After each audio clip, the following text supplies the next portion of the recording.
সালাম, শুভেচ্ছা ও স্বাগতম। আমি মিল্টন। আজ আপনাকে নিয়ে যাচ্ছি ইতিহাসের এই দিনে পৃথিবীর কোথায় কি ঘটেছিল, এই দিনের তাৎপর্য ও বিশেষত্ব এবং এই দিনের ঐতিহাসিক ঘটনা ও রটনা যা পৃথিবীকে বদলে দিয়েছে তা জানতে।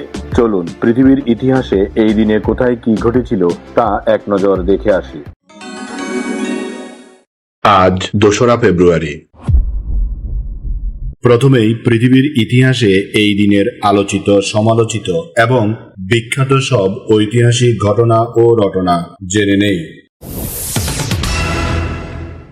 1814 সালের 2রা ফেব্রুয়ারি কলকাতায় এশিয়ার সবচেয়ে পুরনো এবং বৃহত্তম বহুমুখী জাদুঘর ইন্ডিয়ান মিউজিয়াম প্রতিষ্ঠিত হয়। এশিয়াটিক সোসাইটি অব বেঙ্গলের প্রচেষ্টায় এই জাদুঘরটি তার যাত্রা শুরু করে। এর প্রতিষ্ঠাতা কিউরেটর ছিলেন ড্যানিশ উদ্ভিদবিদ ডক্টর নাথালিয়েল ওয়ালিচ। এই জাদুঘরটি ভারতের শিল্প, প্রত্নতত্ত্ব, নৃবিজ্ঞান এবং ভূতত্ত্বের এক বিশাল ভান্ডার হিসেবে আজও বিশ্বজুড়ে পরিচিত। 1862 সালের 2রা ফেব্রুয়ারি শম্ভুনাথ পণ্ডিত প্রথম বাংলা তথা প্রথম ভারতীয় হিসেবে কলকাতা হাইকোর্টের বিচারপতি নিযুক্ত হন। ব্রিটিশ শাসনামলে উচ্চ আদালতে কোনো ভারতীয়র এই পদে আসীন হওয়া ছিল অত্যন্ত গর্বের এবং একটি ঐতিহাসিক ঘটনা। তার মেধা এবং আইনি জ্ঞান বিচার বিভাগের ইতিহাসে বাঙালিদের জন্য নতুন পথ উন্মোচন করেছিল।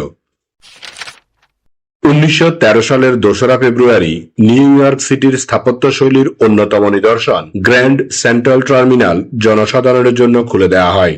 এটি বিশ্বের বৃহত্তম রেলওয়ে স্টেশনগুলোর একটি। এর বিশাল ছাদ, ঘড়ি এবং চমৎকার নকশা আজও পর্যটকদের আকর্ষণ করে। শহরটির যোগাযোগ ও অর্থনীতিতে এই টার্মিনালটি আমূল পরিবর্তন এনে দিয়েছিল। 1922 সালের 2রা ফেব্রুয়ারি আধুনিক সাহিত্যের ইতিহাসে একটি বিশেষ দিন। এই দিন আইরিশ লেখক জেমস জয়েসের কালজয়ী উপন্যাস ইউলিসিস প্রথম গ্রন্থাকারে প্রকাশিত হয়। লেখক জেমস জয়েসের 40তম জন্মদিনে প্যারিস থেকে এটি প্রকাশিত হয়েছিল। এই বইয়ের স্ট্রিম অফ কনসাসনেস বা চেতনার প্রবাহমূলক লেখন শৈলী ইংরেজি সাহিত্যের গতিপথ চিরতরে বদলে দিয়েছিল। 1943 সালের 2রা ফেব্রুয়ারি দ্বিতীয় বিশ্বযুদ্ধের মোড় ঘুরিয়ে দেওয়া স্ট্যালিনগ্রাডের যুদ্ধের সমাপ্তি ঘটে। নাৎসি জার্মানির সেনারা সোভিয়েত ইউনিয়নের লাল পৌর্জের কাছে নিঃশর্ত আত্মসমর্পণ করে। এটি ছিল হিটলারের বাহিনীর জন্য একটি বিশাল পরাজয় এবং মিত্রশক্তির বিজয়ের পথে অন্যতম প্রধান মাইলফলক। 1989 সালের 2রা ফেব্রুয়ারি ফ্রান্সের প্রেসিডেন্ট ফ্রাঁসোয়া মিতেরা কলকাতায় এসে বিশ্ববিখ্যাত চলচ্চিত্রকার সত্যজিৎ রায়কে ফ্রান্সের সর্বোচ্চ বেসামরিক সম্মান লিজিয়ান ডি অনার প্রদান করেন। বিশ্ব চলচ্চিত্রে তার অসামান্য অবদানের স্বীকৃতিস্বরূপ এই সম্মাননা দেয়া হয়। এটি ছিল বাঙালি তথা ভারতীয় সিনেমার জন্য এক বিরাট আন্তর্জাতিক অর্জন। এবার জেনে নেই এই দিনে জন্ম নেওয়া কিছু কিংবদন্তি ও অসাধারণ মানুষের কথা। আধুনিক সাহিত্যের রূপকার জেমস জয়েস 1882 সালের 2রা ফেব্রুয়ারি ডাবলিনে জন্মগ্রহণ করেন। তার সবচেয়ে বিখ্যাত সৃষ্টি উলিসেস, যা হোমারের ওডিসি কাব্যগ্রন্থের একটি আধুনিক রূপান্তর। তিনি প্রথাগত গদ্যের বাইরে গিয়ে মানুষের মনের গহীনের এলোমেলো চিন্তাধারাকে শব্দের রূপ দেওয়ার পদ্ধতি বা স্ট্রিম অফ কনসাসনেস চেতনা প্রবাহ নীতি জনপ্রিয় করেন। তার ছোট গল্পের সংকলন ডাবলিনার্স এবং আত্মজীবনীমূলক উপন্যাস a portrait of the artist as a young man বিশ্ব সাহিত্যের অমূল্য সম্পদ। আধুনিক বাংলা সাহিত্যের অন্যতম সৃজনশীল পুরুষ পূর্ণেন্দু শেখর পত্রী 1931 সালের 2রা ফেব্রুয়ারি হাওড়ায় জন্মগ্রহণ করেন। এই শিল্পী কবিতা, উপন্যাস এবং প্রবন্ধ রচনার পাশাপাশি চিত্রশিল্পী ও চলচ্চিত্র পরিচালনায় সমান পারদর্শী ছিলেন। তার কথোপকথন কাব্যগ্রন্থটি বাঙালি তরুণ প্রজন্মের কাছে প্রেমের এক অনন্য সংকলন। একজন দক্ষ প্রচ্ছদ শিল্পী হিসেবে তিনি বহু বিখ্যাত বইয়ের অলংকরণ করেছেন। এছাড়া কলকাতা শহরের ইতিহাস নিয়ে তার গভীর জ্ঞান ও লেখা তাকে একজন বিশিষ্ট কলকাতা গবেষক হিসেবে প্রতিষ্ঠিত করেছে। চলচ্চিত্র পরিচালক হিসেবে তার স্ত্রীর পত্র সিনেমাটি বিশেষভাবে সমাদৃত। ভারতীয় বাংলা গানের জগতের এক জীবন্ত কিংবদন্তি হৈমন্তী শুক্লা 1949 সালের 2রা ফেব্রুয়ারি কলকাতায় জন্মগ্রহণ করেন।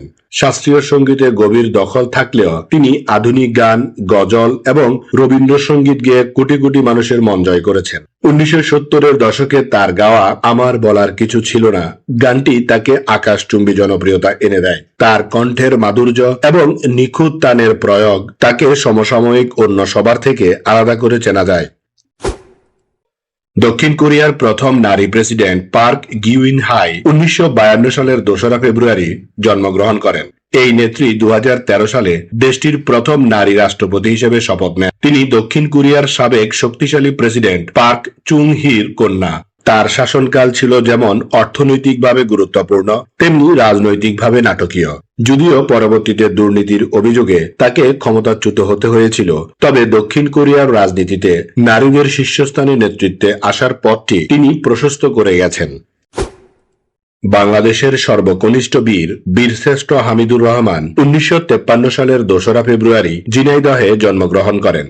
এই তরুণ সৈনিক মাত্র 18 বছর বয়সে 1971 সালের অক্টোবর মাসে মৌলভীবাজারের ধলই সীমান্ত চকিতে এক দুঃসাহসিক অভিযানে অংশ নেন।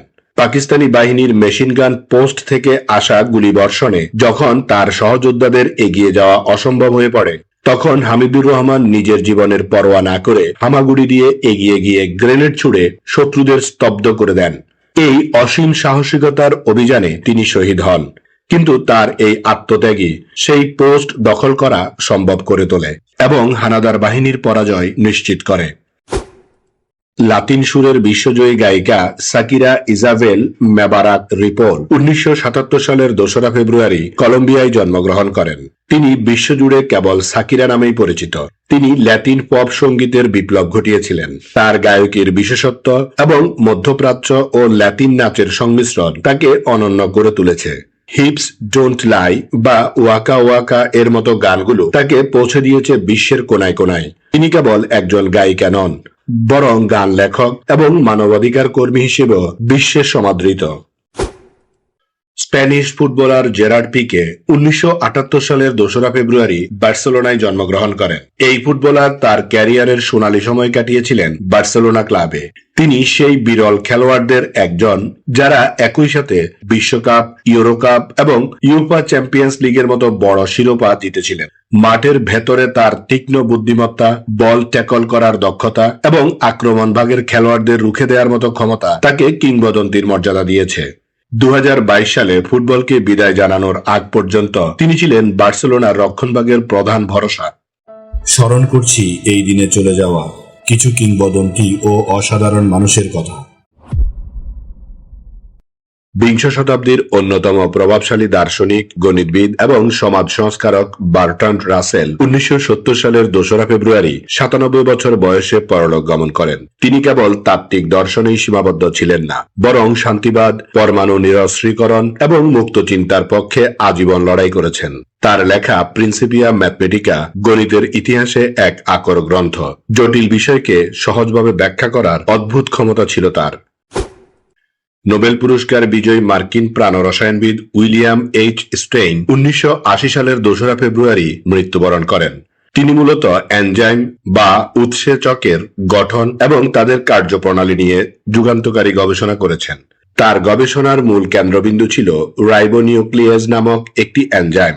এই অসামান্য কাজের স্বীকৃতিস্বরূপ 1972 সালে তাকে রসায়নে নোবেল পুরস্কার প্রদান করা হয়।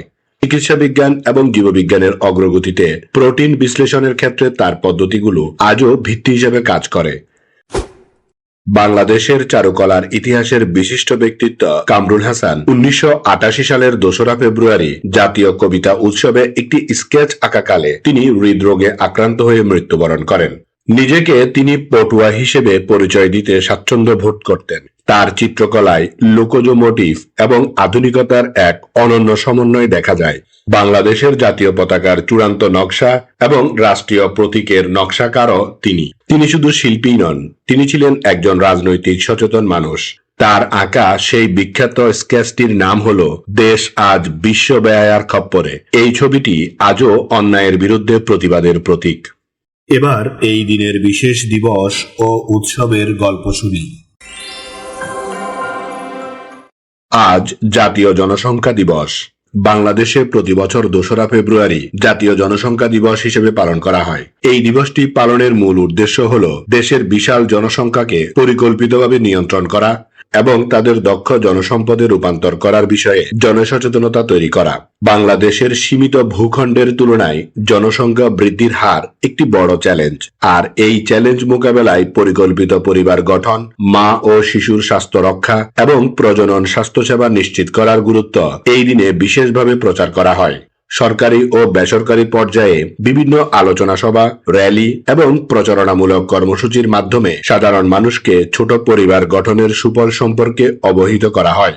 জাতীয় জনসংখ্যা দিবসের একটি অন্যতম গুরুত্বপূর্ণ দিক হল জনসংখ্যাতাত্ত্বিক লভ্যাংশ বা ডেমোগ্রাফিক ডিভাইড এর সঠিক ব্যবহার নিশ্চিত করা। যেহেতু বাংলাদেশের জনসংখ্যার একটি বিশাল অংশই তরুণ, তাই তাদের উপযুক্ত শিক্ষা, কারিগরি প্রশিক্ষণ এবং জনস্বাস্থ্য সেবা প্রদানের মাধ্যমে জনসম্পদে পরিণত করা গেলে দেশের অর্থনৈতিক উন্নয়ন ত্বরান্বিত হবে। টেকসই উন্নয়ন লক্ষ্যমাত্রা অর্জনে এই দিবসটি নীতি নির্ধারক ও সাধারণ জনগণের মধ্যে একটি সেতুবন্ধন হিসেবে কাজ করে, যা শেষ পর্যন্ত একটি সমৃদ্ধ ও পরিকল্পিত বাংলাদেশ গড়ার সহায়ক ভূমিকা পালন করে। আজ জাতীয় নিরাপদ খাদ্য দিবস। বাংলাদেশে প্রতি বছর 2রা ফেব্রুয়ারি জাতীয় নিরাপদ খাদ্য দিবস পালন করা হয়। দেশের মানুষের সুস্থ জীবন ও জনস্বাস্থ্য নিশ্চিত করতে নিরাপদ খাদ্যের গুরুত্ব তুলে ধরাই এই দিবসের মূল লক্ষ্য। 2013 সালে বাংলাদেশে নিরাপদ খাদ্য আইন প্রণয়ন করা হয় এবং 2015 সালে বাংলাদেশ নিরাপদ খাদ্য কর্তৃপক্ষ গঠিত হয়। এরপর থেকে সরকারিভাবে সচেতনতা বৃদ্ধির লক্ষ্যে এই বিশেষ দিনটি পালিত হয়ে আসছে। এই দিবসটি পালনের পেছনে প্রধান উদ্দেশ্য হল খাদ্য উৎপাদন, প্রক্রিয়াকরণ, সংরক্ষণ ও বাজারজাতকরণের প্রতিটি ধাপ বিশুদ্ধতা বজায় রাখা, খাদ্যে ভেজাল মেশানো রোধ করা এবং ক্ষতিকারক রাসায়নিক ব্যবহার বন্ধে জনগণকে সচেতন করার পাশাপাশি অসাধু ব্যবসায়ীদের সতর্ক করা এই দিনের অন্যতম কর্মসূচি। সুস্থ ও সবল জাতি গঠনের জন্য পুষ্টিকর এবং দূষণমুক্ত খাবারের কোনো বিকল্প নেই। এই বার্তায় র্যালি, সেমিনার এবং প্রচারপত্রের মাধ্যমে সাধারণ মানুষের কাছে পৌঁছে দেওয়া হয়। টেকসই উন্নয়ন লক্ষ্যমাত্রা অর্জনে এবং দেশের ভবিষ্যৎ প্রজন্মকে মেধাবী ও কর্মক্ষম হিসেবে গড়ে তুলতে নিরাপদ খাদ্য নিশ্চিত করা একটি জাতীয় অঙ্গীকার হিসেবে বিবেচিত হয়। এই দিন আমাদের জীবনের ঐতিহাসিক, প্রাকৃতিক, শৈল্পিক, সাংস্কৃতিক, সাহিত্যিক, রাজনৈতিক, বিজ্ঞান, গবেষণা, আন্দোলন, উৎসব, অর্জন, খেলাধুলা, সুখ দুঃখ, হাসি কান্না, আনন্দ বেদনা, পাওয়া না পাওয়া, মায়া মমতা, ভালোবাসায় ভরা সুখকর স্মৃতিময় একটি সুন্দর দিন। চলুন এই দিনটি উপভোগ করি। আগামীকালকের তারিখে পৃথিবীর কোথায় কি ঘটেছিল তা জানার আমন্ত্রণ জানিয়ে আজকের গল্প এখানেই শেষ করিলাম। লাইক, শেয়ার আর সাবস্ক্রাইব করার দায়িত্ব আপনার। আমি শুধু বলিব, নিজের, পরিবারের, প্রতিবেশীর ও পরিবেশের যত্ন নিন। ধন্যবাদ। খোদা হাফেজ।